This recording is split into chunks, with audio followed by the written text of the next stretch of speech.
You're listening to Not the Sermon with Eric and Jamie. What's up, Eric? What's up, dude? How you doing, man? I'm doing good. You got me up here on my day off. I know, right? Guys, we are here on our day off because this is a special episode or epi of Not the Sermon. And we have with us today a special guest, Leah Crouse. What's up, Leah? How's it going? So good. This is my first time being on a podcast, guys. Really? I'm so excited. Your first ever podcast? Yes. Interesting. I'm so excited. But you thought about starting your own. I almost did. That's a whole other thing. But yeah. And then my daughter, Eva, who's good friends with you, has joined us. Say hello, Eva. You can talk into the mic, Eva. Hello. We're sharing a mic. Yeah, sharing a mic. Yeah, we're still a little janky. She's your handler. You're the handler. Make sure she doesn't say anything wrong. So I should not. I have no hands. Boom, there it is. Hold on. Okay, Boom. so That's so if fun. you've not seen, our Patreon subscribers can see the video. Leah was born without hands and feet. Is it hands and feet or arms and legs? We talked about this at dinner last night. We never landed any. Do you have like a percentage? No, but I should. Yeah, you should. I'm going to make a doctor's appointment and be like, can you give me a percentage, please? I'm done. That's so funny. And so obviously that's really tough. And obviously, it's been difficult and, access to things. And so, but your faith has really grounded you. And so now one of the things you like to do is speak at churches, which you'll be speaking at our church tomorrow, and share your faith. And one of the things you say is that joy is a choice, right? Yeah. Tell me a little bit about that. Yeah. I think before, when I was born this way, before I really experienced the joy of the Lord, I was so focused on my circumstances and what was right in front of me and the challenges and the suffering that I was just miserable. I was angry. I was just did not have a joyful spirit about me. And then there comes the Lord and my whole life changed. And now I'm just nothing physically or about my situation and circumstances has changed. I'm still in a wheelchair. Everything's the same, but the Lord has taught me that I get to choose to follow him and I get to choose to be joyful. And so joy is a choice.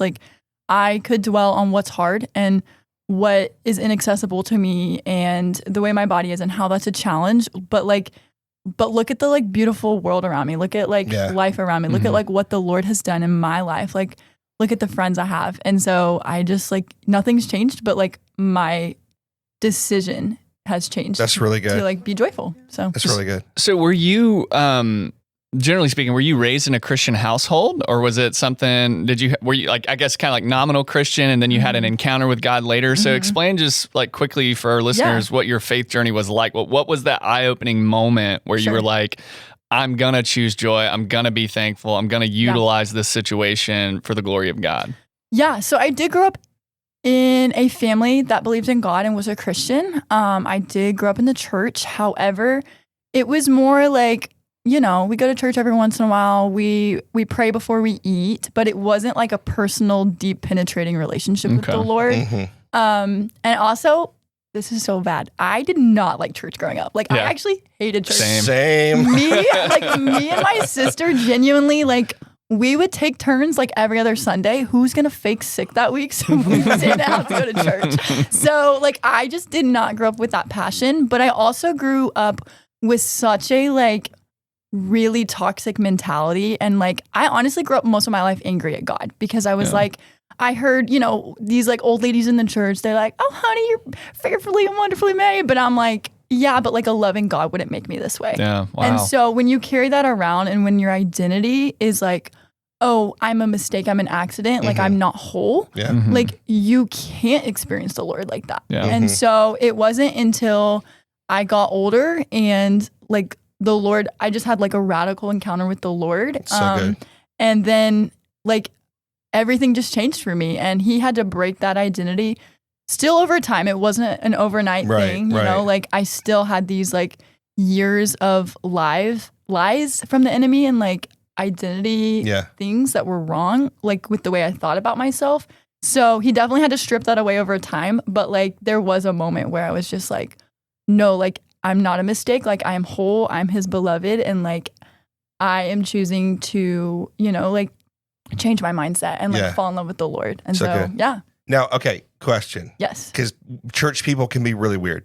Okay, All right. So how many people have come up to you and be like, I'm going to pray for you? I was going to ask that question. And you're gonna experience this miracle, and it's going to be because I prayed. Has that happened a lot? Mm-hmm. Yes, it has. Guys, you should have saw the eye roll if you're not watching the video feed. It has, and I have mixed thoughts on that, and that's a whole like thing I could talk about for hours because, I do get that a lot. I've been dragged upon stages. I have been. Oh, yes. Hold on. There we go. Sad trombone. Right. And I have been in revivals because I went to Leah. It's a Pentecostal school. Right. I was going to ask, like, I was from the same denomination, and I'm just going through my head what I know people from my first church would have done if you were there. Yes. And I'm like, the secondhand embarrassment is like permeating. I'm like, just leave them alone. Yeah. No, like I feel like if I go into a new church for the first time, I instantly feel like there's a target on my back, and I'm like, just have like a sign. I'm good. I'm good. God's not gonna use me to miraculously heal you to propel your ministry. Sure. Yeah. You're not that guy, pal. Right. Like sit down. Like it's okay.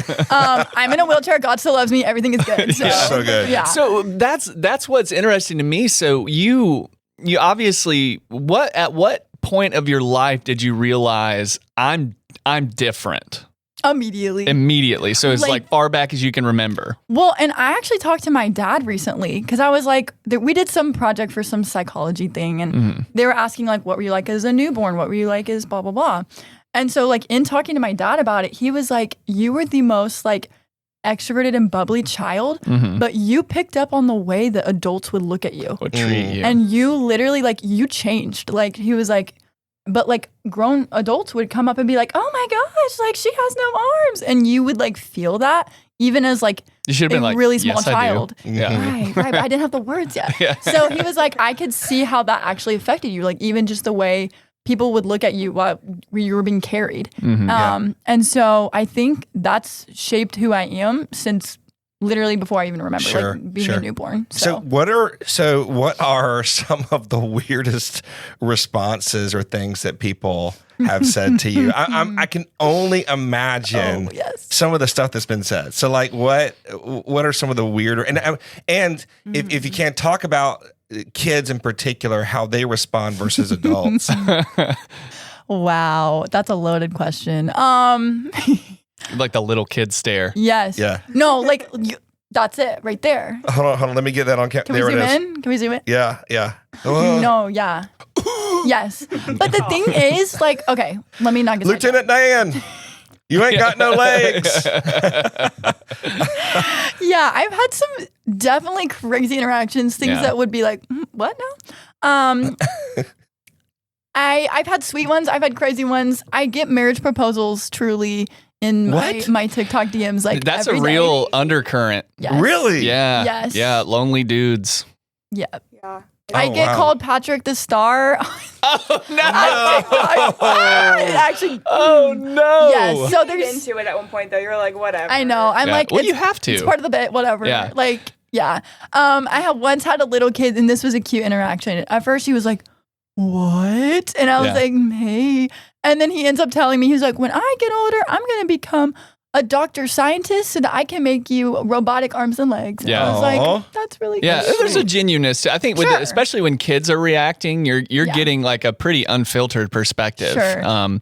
Now, when weird dudes are sliding into your DMs proposing to you, that's a whole different set of trauma responses. I didn't tell you last night, but when we went to dinner, I was waving to someone at a car that was going by, and you were transitioning out of the car into your wheelchair, and you kind of climb, and the lady in the car, I saw her. she was watching and she did that. I mean, she couldn't help it. Yeah. I mean, as soon as she was like, what am I looking at? It didn't make sense to her eyes. Yeah. And then she caught herself and she went back to normal, but it was not a micro response. I mean, she couldn't help it at all. See, but I'm so used to that. Like, it most of the time just doesn't even faze me anymore. Like, I'll be with like a new friend and we're like at the mall or something and they're like, oh my gosh, like, Leah, everyone's staring at you. And I'm like, really? I don't know. Like, I don't care. Like, I don't care. You've adapted. So here's a question that I have, because you kind of touched on it. Like, once people started treating you differently, it changed how you interacted with other people. Sure. Is there a part of you that like wants someone to be annoyed with you? Or something, like, because I'm assuming most of the reaction you get when you're dealing with is all positive. Like, is there a part of you that like just be mad at me for like holding you guys up or something, or like, because there's also like independence and stuff too. Like, because like one of the things, especially on your social media pages, I mean, you're just a symbol of independence despite like very difficult circumstances. It's inspirational. Yeah, you're an inspiration. But is there still a part of you that like is like, someone be mad at me? I did something wrong. I messed this up. Like, well, if any of my family's watching, they can surely attest. I do make people very mad. I mean, poor Eva and I have even... Get out the door. Oh, yeah. This morning, she's like, Leah, we have to go. And I'm like, okay. I'm drying my hair. It's soaking wet. So, like, it happens. It happens. I think... But I see what you're saying. I think a lot of people look at me, especially if they don't know what I mean, like, through social media. And I'm almost this just, like... made out to be this idolized inspirational angel, and I'm like, guys, I'm actually a human. I'm actually really funny, and I'm actually sometimes a jerk. So like, you know, and it you took have 3 takes to get this video right. Yeah, and you have down days and you have bad days. Yeah. Yeah, just like anyone else. And so like, I think there's a balance. Like, I love, and honestly, it's the biggest honor of my life that I do get to inspire people, and like I do get to, you know, point them to Jesus just by, you know, like the way I live, the way I look. Like, I love that. And that's such an honor and an anointing I don't take lightly. But also, like, sometimes I want to be like, yeah, I'm just a regular person. I'm a regular girl too. Like, I'm not just here to inspire you. Like, I'm living my own life too. And like, let me do that, you know? Yeah. So, That's good. So you right now you're working at Disney, right? Yes. And so you're working in one of their stores. Yes. And so that means you're coming in contact with a lot of people every single day. What? And people, we have a saying around here: people be crazy. Oh, they. So At Disney, they do be Disney adults, Disney adult, Disney kids. So what are have there been any? Which that's awesome that Disney, you know, hires whomever wants to work there and will work with you and all that. But what are some of the interactions that you've had? Oh yeah. Let's see. So I work in merchandise, so I'm constantly just seeing hundreds of guests probably each day. I'd say more than hundreds. Yeah, you're right. Some of the reactions I get actually make me laugh. Some of them make me want to break an ornament because I work at a Christmas store. Yes. So I think like laughing, like some of them, like people get to the register and like they don't see me before because they're so preoccupied. Like, let me check out. And then they look up and they're like, oh, whoa, hey there. And I'm like, hi. So that's fun. A lot of kid interactions. Most of them are really sweet and precious. And yeah, I have had some adults look at me like, because I'm wrapping ornaments, right? Like in a box, not that special, but and they'll look at me like, can I do it for you? Right. And I'm like, do you work here? Hi, this is my job. I do this all day, every day. I'm not going to scratch your precious little Mickey ornament. Like, it's really okay. But see, we don't have a grid for that. I remember the first time I saw you use a fork. I was like, I knew you were going to talk about how does that work? Like, it was working. Right. I could see it happening. Right. But it didn't make sense because in my world, you have to have fingers to grasp it. Sure. Right. But in your world, you've never had that. This ain't your world, Jamie. Exactly. This ain't your world, dude. In your world, you make it work. Got some finger privilege over here, much. I know. And that's the name of the episode. I'm sorry. And it's finger privilege. It's crazy. So, I mean, for you, I guess it's just kind of like you just do things the way you do them because that's the way you can do them. Right. But for everyone else, they're like, "Can I help you with your job?" Sure. Is that a little bit insulting? Yes. And I really have to work on balancing it internally because one of my biggest, and I've carried this ever since I was little, one of the things that breaks my heart the most is when I feel like people don't think I'm capable and they look at me like I'm helpless. And I think it goes back to, which I won't get too much into this, but like when I was born, before I was born, the doctors like told my parents that I'd have no quality of life and they suggested an abortion, which is crazy. Wow. And so I think before I was even here on this earth, I was prescribed no quality of life. And so I get to live every day to prove those doctors wrong. And I get to live every day to prove that I'm capable and able and all of those things. But I think a little bit of my heart breaks a little bit when people treat me or look at me like I'm helpless because I'm like, like I've been labeled as that. And I'm not. And so I have to balance that because I know people mean well and I know they mean they're kind most of the time. So I have to balance like, hey, like, don't spiral. It's not that they think that. It's just that they want to help. But sometimes people just genuinely think that. And I have to not crash out. Sure. So. Well, and you said something really interesting before, that children in particular are very inquisitive. Yes. They have a lot of questions. They want to know how things work. Yeah. And a lot of times parents, meaning well, are shush them. Yeah. Say, no, don't bring it up. Don't bring it up. And you're like, no, bring it up. Because it's in bringing it up and they're curious, their curiosity that they'll learn and they won't treat you like you have nothing to offer, right? Sure. And I think that's been one of my favorite parts about working at Disney.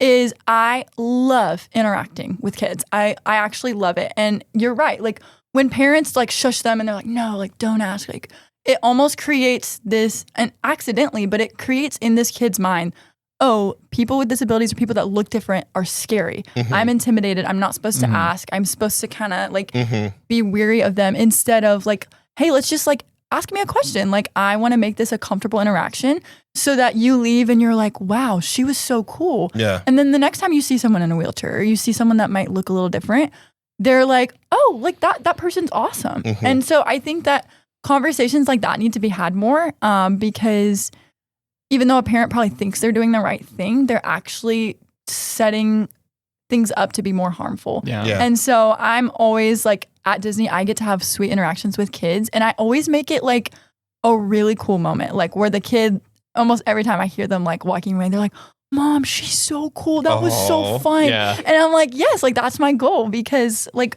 there just needs to be an awareness and there's just not about that. And I've found in my experience with, talking with other people with different disabilities, a lot of them just, they want to talk about, they want people to be informed. Right. Because I think you're right. You're creating this sort of negative connection to people with that who are different.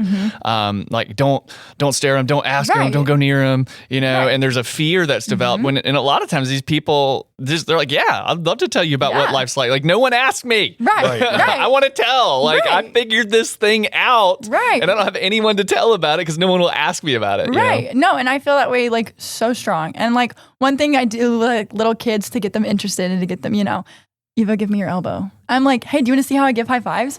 And then I'm like, give me your elbow. And I give them a high five. And they walk away like, whoa. That's so cool. And I'm like, yeah, like it's something as simple as that's that funny. that's going to change the trajectory of how they view people that look different from them.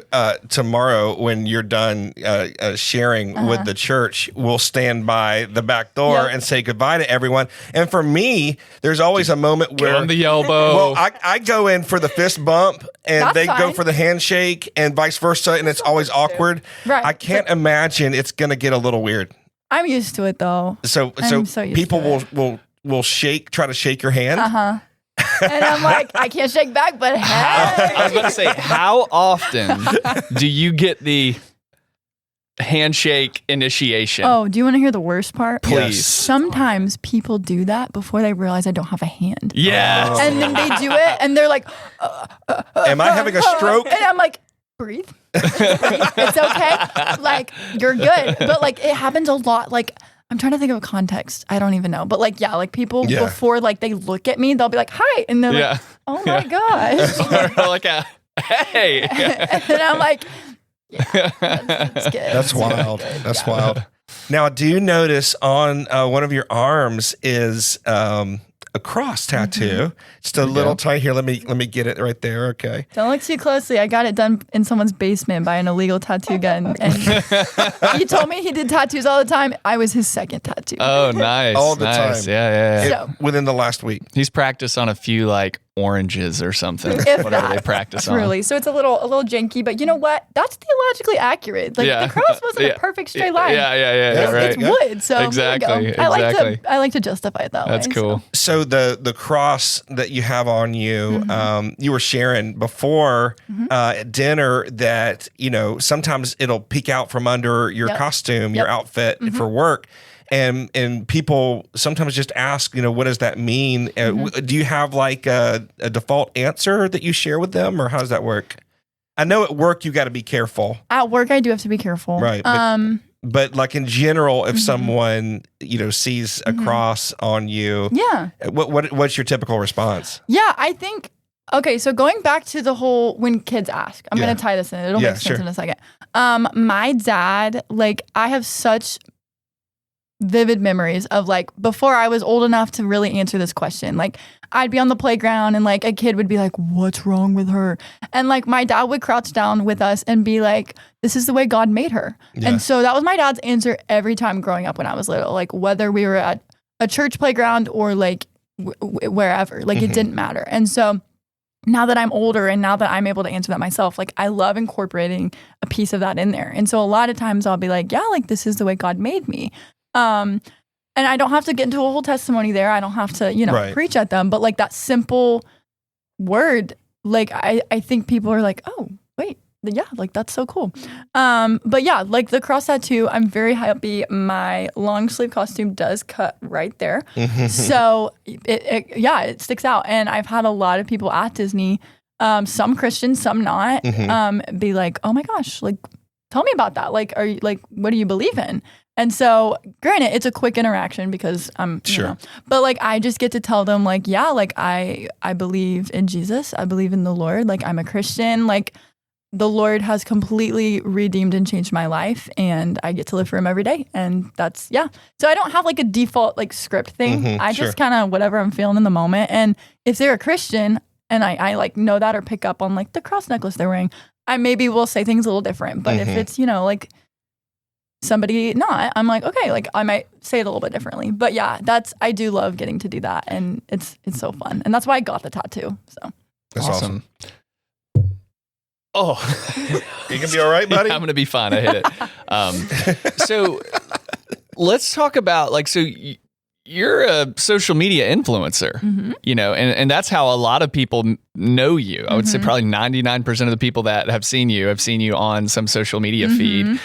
Do you mind sharing how you got started in that endeavor? And what was the moment where you were like, oh my goodness, I just got 100,000 likes or views on the, was there a post or a moment where you're like, oh my. Yes. And maybe why does no one care about Eric on social media? Maybe you can because I don't post. You know what? If you go find a chainsaw and you just do a little chopping in areas, you might get some love. Yeah, so. I've thought about that. But I don't like blood. I don't. That's not fair. There are some stories we've told on the podcast where he doesn't do so well. Never mind. It's fine. So then you just gotta like it. I'm out of luck. Yeah. Sorry.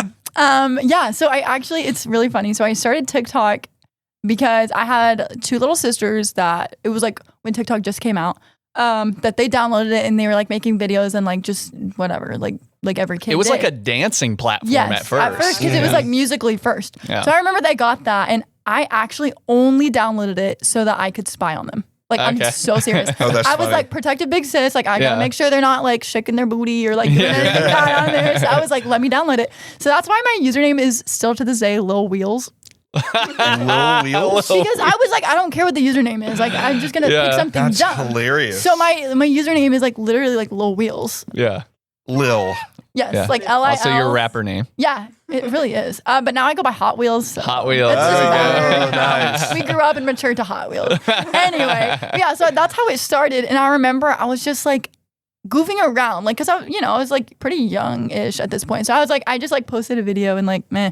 So then I posted a few, and then next thing you know, one of them. Do you remember what that first video was? Like, was it in reference to your disability, or was it just you just goofing off? No, it was my cat almost eating a baby chick. Oh, okay. That's where it all good things starts with cats. Right, cat eating a chick. Cat videos. That's the key to success. Right. But then my first one that I posted like me in blew up, and I was like, overnight, like I literally put my phone away, because I didn't care. Because it was all the kids just staring at their phone, how they would stare at you in public, like. Right. And next thing you know, I wake up and there's like, I don't even know how many, but it was like already like 1 million views. And I was like, oh my goodness. Hello? I was like, oh, okay. So then I just kept going with it because I was like, this is fun. This is exciting. This is exhilarating. Yeah. And so I kept going with it and very quickly, like, blew up. Like, it's just like, it was also during that era where everyone was chronically online because it was a little bit before COVID. Mm-hmm. Just chronically online. So like I became like a little TikTok star, and that was not part of the plan. I was like, what in the whole world? Did you join a hype house? No, I never got invited. But I had house? some. Wait. There's like a Christian gang. There's like hype houses. Yeah, so a hype house was like if there were like 5 or 6 influencers who were doing really well, they would live in a house together and like kind of cross-pollinate content. Especially during COVID, because you couldn't meet with people, so they decided to all live together. Yeah. And then they would just make content all together in one house. Who was it? Lil Huddy? Was that one of them? Yes. No hype house for me, but the cool thing about that is actually like if it wasn't for me downloading TikTok to spy on my little sisters, I literally don't think I'd be where I am at with the Lord today. And that the reason that is, so you are your brother's keeper. That's the biblical lesson here. Right. But truly, like, so what happened was I was pretty big on TikTok, and one of my friends was like doing this Christian TikTok thing. Mm-hmm. Like there was these big Christian influencers. I'm not going to name drop, but I know all of you would probably know who I'm talking about. Big Christian influencers, and they were all traveling together and like doing ministry, like basically having like trips, like hype house little trips. Mm-hmm. And my friend invited me to go, and because they were like, "Oh, she's a Christian." You were invited to a hype house trip? I know, right? My gosh! I know. So yeah, I got invited, and I immediately was like, "No, I'm not going," because I knew at the time, even though I posted a little bit of Christian content, it was all fake for me. It was all a facade that I had, and I knew because I could just tell. I was like, these people will see right through it. They're going to know that I don't read scripture. They're going to know that I don't know how to pray. Joke was, they weren't Christians either. No, I'm just kidding. No, they were, trust me. But yeah, so I didn't want to go. And I was like, no. And then I ended up going. And the next thing you know, like, it was literally that first trip I went with them that I experienced kind people who love the Lord. And it was genuine. It wasn't just this, mommy drags me to church on Sunday and I'm low-key a mean girl. Like, it was like, these people were just good people. I literally got baptized in a pool on this trip. Like, I met the Holy Spirit for the first time. I didn't even know what the Holy Spirit was before it. Yeah. And so even though this sounds cringy, but like my journey with TikTok has been very up and down. Like it has honestly caused me trauma that I have to heal from. Sure. But then it also like, I don't think if it weren't for that I would have ever been invited on that trip. And that's literally where I met the Lord. And so I'm so grateful for it, even though it comes with a lot of baggage. Yeah. For sure. Like I went like complete ghost for like years because honestly, I had so many people in my comment sections, like absolutely sexualizing me, talking awful things about me and like fetishly, not just like, oh, she's hot, like awful things. I had people, like, not to get too deep here, but like people being like, oh, she has no arms and legs, she'd be easy to rape. Like truly awful things to the point where like I genuinely like was so bad for my mental health. I developed like a fear of all men other than like my dad. I was like, so I had to truly like heal from a lot of that. And even to this day, like I still get comments like that. I've come back on social media quite a bit.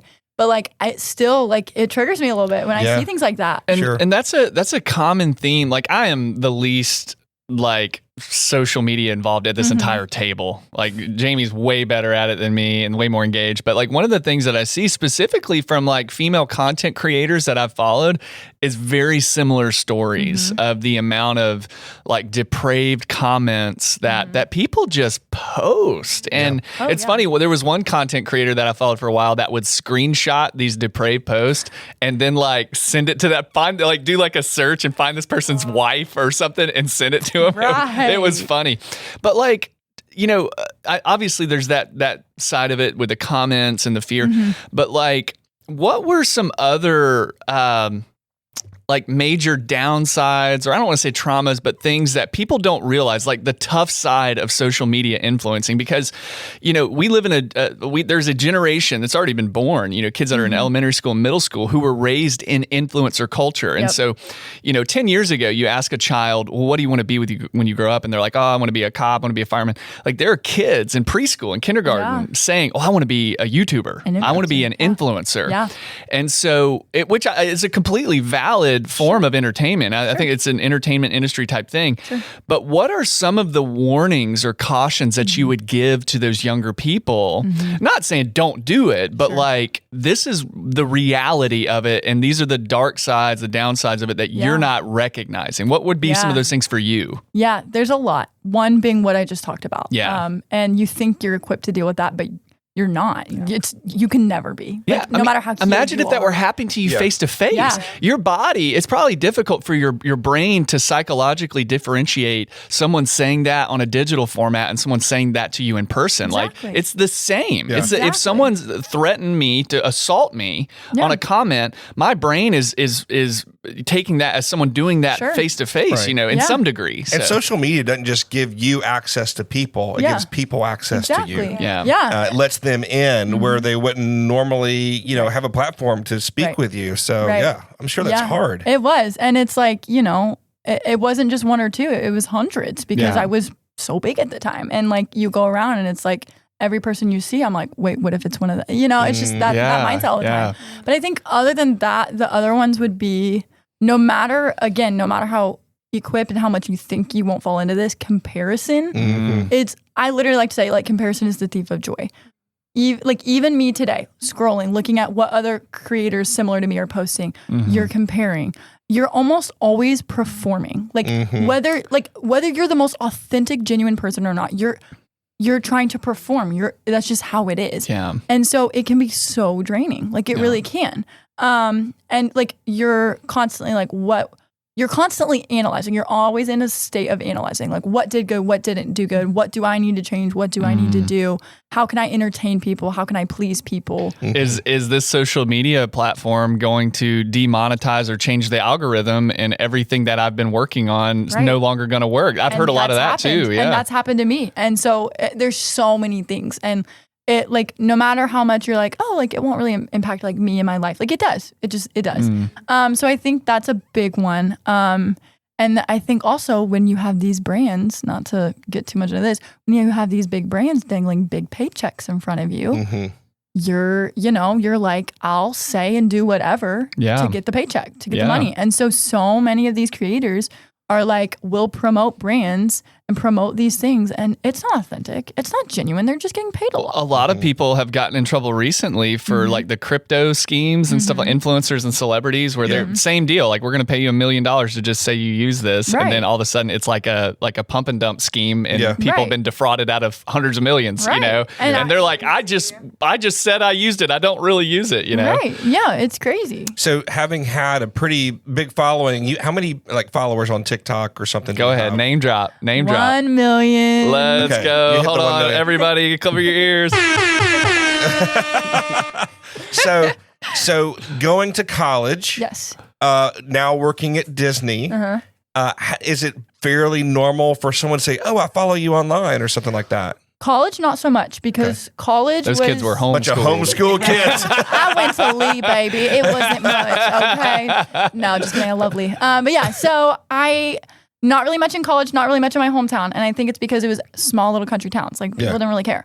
But also, like, that was during my era of, like, I'm absolutely terrified of social media and what these awful people are saying about me. So I kind of stopped. So you kind of peaked and then quickly stopped, disappeared. And then I would slightly like tease people. I'd come back and then I'd be gone again. And then so it was very off and on, but pretty much off. Very different experience lately, because I told myself after college, like, when I'm going to Disney, I'm going to start up again. Like, and I'm going to try to do it more full time and like all of these things. And so I've started up again. I can't even tell you. It was actually almost overwhelming. I go to Orlando. It's also a big town or a big city. Sure. Literally, like, I don't think I went anywhere without at least one person. Like, I follow you on TikTok. I know who you are. And like, even at my job, like during my training, literally other cast members, oh my gosh, I follow you on TikTok. I know it. So it's like every day, like most of the time, like since I've been there, it's probably been like 600 people that have come up to me and recognize me. Like, yeah. So that's definitely an adjustment. I'm like, whoa. It's so funny too, as... There you go. It's so funny too, as her friend, meeting her in college, because I didn't know that she did TikTok when I met her. Like, you were just in the corner of the cafeteria, just staring, probably like everybody else. And I'm sure we had a mutual friend that kind of introduced us. I'm sure McKenna told me at some point, but we became friends through college, and you really didn't do it in college much. And everyone at Lee already knew you, so it was kind of like you were part of our community. But when I visited her at Disney for the first time since she worked there, she got recognized. And I was like, this is so weird. My friend is getting recognized when I'm with her right now. And so it was weird as your friend too, being with her when she got recognized, because that had never happened at school. Yeah, sure. You got secondhand fame, dude. I did. Soak it up. Start a TikTok. She uses me for I'm my clout, Leah's everybody. friend. Your TikTok handle is Leah's friend. Of any friends you could have, I guarantee you, Evo's the one who cares the least Literally. about that stuff. I barely did this podcast right now. I know. We had to rubbed her convince. into We had to convince her to sit next to Leah here. So I have one more question for you. And this is from like a creative standpoint. This is something me and Jamie talk about all the time, because pastors have to be content creaters now. Yep. Yeah. It is not enough to just preach a good sermon, and this is admittedly an area that I'm really poor at in terms Preaching? of. Well, no. I'm an excellent preacher, but like in terms of like other forms of content, Yeah. Because I'm in school as well, and so there's a lot of creative stuff At that Lee, goes. he does. I know, I Yeah, heard Lee, let's that. go, Go alum. Flames. Yeah, we got one more class and I'm done. Let's go. But pastors are always in ministry. We're roped into this content creation game, and that also roped into social media. And again, Jamie's way better at the social media thing than I am. Sure. But like one of the things that between the podcast, between school, between preaching sermons, between doing devotionals, between coming up with a discipleship program that's supposed to be engaging, all this different stuff, like my creativity levels plummet at certain times, and I just can't find the motivation to do one more. Sometimes I feel like the dance monkey dance, do the thing we like.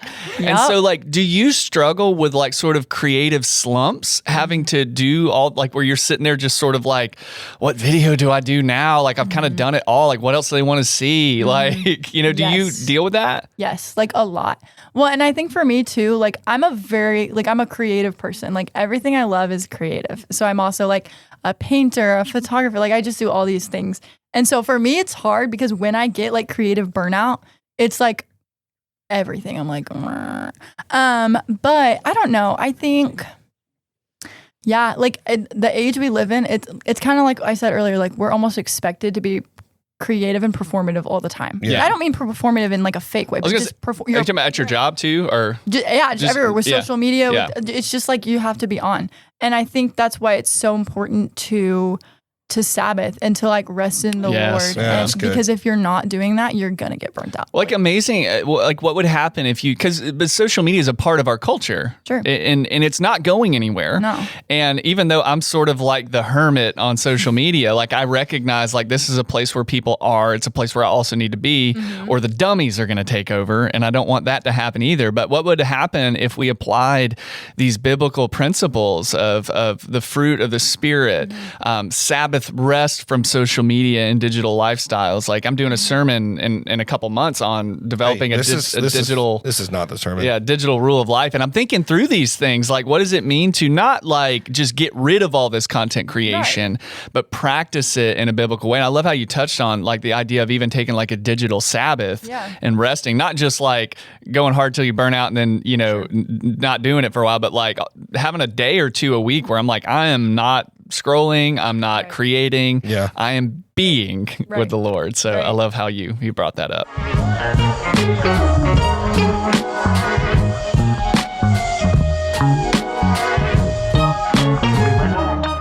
All right, man, Leah, this has been awesome. This has been so cool. How was your first podcast experience? 10 out of 10. I'm like, are we sure we're done? Like, can we talk for another hour? Keep going. Yeah, that's awesome. That's awesome. What would be your final words? Maybe there's someone listening that is struggling in their faith, or maybe there's someone listening that's been rejected, or maybe there's someone that's wondering why they are the way they are. And what would you tell them? And maybe there's them? someone that actually has an extra appendage and they don't know That's interesting. what to do. Right. Yeah, maybe so. That's what would you say? What would you say to them? How would you encourage them? Well, I'd say to donate their extra appendage. Yeah. To the cause. Donate it to the cause. You heard it. Cause. We'll start up a separate website where you can do that. Right. That's got to be illegal, but anyway. Yeah, I'm sure it is. I am sure it is. Yeah. Not in Mexico though. Oh, let's go. Does anyone want to take a trip? Anyway, just kidding. Repeat the question for me. Yeah, sure. No problem. Welcome to Not the Sermon. Yeah. We speak fluent ADHD here. Right. Perfect. No, if someone's struggling with rejection, struggling with how God made them, people, you're in a different league because the things you experience are so different than most of us, but people don't like the fact that they have a certain eye color. Yeah. People don't like the fact that they're a certain height. Right. People don't like the fact that stuff that they couldn't help, that wasn't their decision, was just given to them. Right. What would you say to Jamie right now? Yeah. What would you say to Eric about? No, I'm kidding. I'm not going to pick on Eric. But you see what I'm saying? So how would you encourage them to make peace with who the Lord made them to be? Ooh, that's good. Yeah, I tried. Yeah, I can. I'd say suck it up. That's my. No, I'm just I say suck it up and pray. Yeah. Put that on a bumper sticker. No, I think from my story and my experience, like it's gonna take time, and like you have to commit to the time, because as much as it would be easy to just be like, boom, the Lord changed my identity and rewrote my story in a day. Like He can do that, but like that's not the reality of a discipled change of identity. Yeah. Like you, like it's like discipleship. Like you have to, it's one thing to be like, oh yes, like like the Lord made me this way. I am beautiful. I'm fearfully, wonderfully made, and accepting those things. But it's a daily practice. Yeah. Like kind of like forgiving somebody. Like it's easy to just be like, oh, I forgave them. But like, no, like some days you wake up and you're mad at them. Like you have to like trust the process. You have to like lock in and be just like resting with the Lord on it and wrestling with the Lord too. I think most of how the Lord has changed my heart is literally by wrestling me. You know, like there was so many days like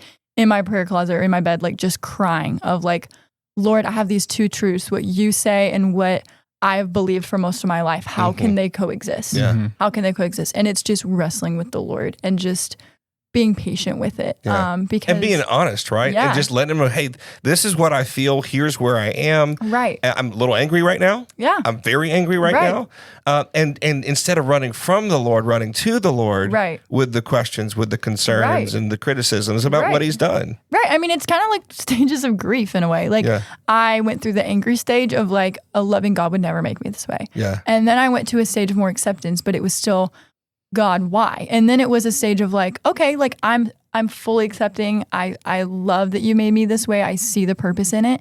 But what would my life be like if I had arms and legs? And it's just a harmless curiosity thing. Sure. And so I think just letting yourself go through all of those things and just do it with the Lord. Like invite the Lord into your overthinking. Invite the Lord into, you know, those days where you hate your body and you look in the mirror and you're like, oh my gosh, I just want to change everything. I want to starve myself. I want to do, like, just letting Him into that. Like, Lord, help me have peace with this. Help me see myself the way that you see me and the way that somebody, even like my best friend, would see me, you know? And I think when you do that and when you're in constant prayer and you're being authentic and genuine and raw before the Lord about it, it makes such a difference, you know? Yeah. And because as much as it would be so easy to just put a Bible verse on your wall and be like, yeah, I'm fearfully, wonderfully made. Just hang in there, and it's the cat. Hang in there. Yeah, like as much as that would be so easy, it's like sometimes you need those scriptures hammered into you. Yeah. Sometimes you need them, like even when you don't believe them, you just need to just let them wash over you. And so I think just the consistency of letting the Lord disciple you in your identity if that makes sense. No, Yeah, that's that's so great. good. It's the perfect answer. All right, last question. Okay. Not a serious question. Okay. Do you think you'll have arms and legs in heaven? This is I wrote a whole theological paper about this. Really? That was like 20 pages. Okay. So this is not a quick question. I'm like, no. Oh. More Okay. likely yes or more likely no? Where I've had to land with it is, which sounds so funny, I don't care. Oh, That's so good. I don't care because, okay, I care. that's but like, good. I That's don't really, care I love because that. at the end of the day, I'm going to be in front of my Lord and Savior in Come on. heaven. Come Like, on. if I am praising him with the little arms that I have, like I do here on earth, that's enough. If Yeah. I have arms and legs and like restored body, whatever that means, like that's enough. It won't even matter because Yeah. I'll be in heaven with my Savior. Yeah. And so like, while yes, I have so many theological thoughts, I could do a whole nother episode No, just that's so on this good. Yeah. question. That's awesome. Like I said, I wrote a paper on it. And I've grappled with it a lot. Yeah. I've grappled with healing here on earth and in heaven a lot. But at the end of the day, I don't care. I'm in front of my Lord and Savior and I will be at perfect peace. That's so Awesome. good. So Awesome. good. Well, hey, Sermonauts, we are so glad you came along for the ride. I'm so glad to introduce you to Leah. Follow her on TikTok and Instagram. Anywhere else they should go? Or YouTube, I started YouTube vlogging. Let's go. Follow her on YouTube. Yeah. anyway. Fantastic. And you can keep up with her. And anything else to add, Eric? No, this was awesome. Yeah. I'm excited to have you on the podcast, excited to see what God has for you in the future, and excited to hear from you tomorrow at our church. Yes. Well, thank you guys for tuning in, and thank you for listening to Not the Sermon.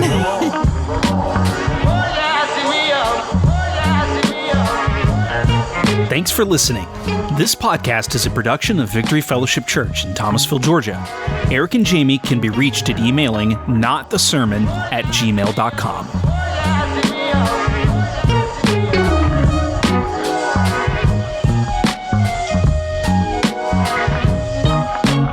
Father to the fatherless, defender of the little kids, gracious and compassionate, wasn't, isn't